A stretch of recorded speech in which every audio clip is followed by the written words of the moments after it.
কচুয়াই সাবেক UP chairman মরহুম আফজাজুল হক ফাউন্ডেশনের মেধা বৃত্তিপ্রাপ্ত শিক্ষার্থীদের মাঝে পুরস্কার বিতরণ ও সনদ প্রদান অনুষ্ঠিত। কচুয়া প্রতিনিধি জিশান আহমেদ নানুর পাঠানো তথ্য ও ভিডিও চিত্রে দেখুন বিস্তারিত। চাঁদপুরের কচুয়ায় সারা জীবনের সর্ববৃহৎ বেসরকারি বৃত্তি প্রকল্প মরহুম আফজাজুল হক চেয়ারম্যান ফাউন্ডেশনের উদ্যোগে বৃত্তি পরীক্ষায় বৃত্তিপ্রাপ্ত শিক্ষার্থীদের মাঝে নগদ অর্থ সহায়তা ও সনদ প্রদান করা হয়েছে।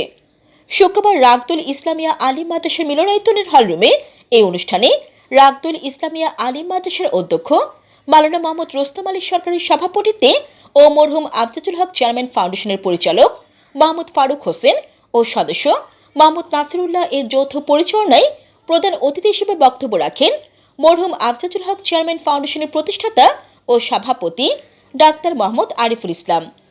বিশেষ অতিথির বক্তব্য রাখেন সাচাই সরকারি প্রাথমিক বিদ্যালয়ের প্রধান শিক্ষক আবুল কাশেম, রাগদুল সরকারি প্রাথমিক বিদ্যালয়ের সহকারী শিক্ষক মেহেদি হাসান, মোহাম্মদ খলিলুর রহমান, সাচার উচ্চ বিদ্যালয়ের সিনিয়র সহকারী শিক্ষক মাওলানা সাখাওয়াত হোসেন, বারোয়ারা সরকারি প্রাথমিক বিদ্যালয়ের প্রধান শিক্ষক নির্মল কুমার বৈদ্য সহ আরও অনেকে।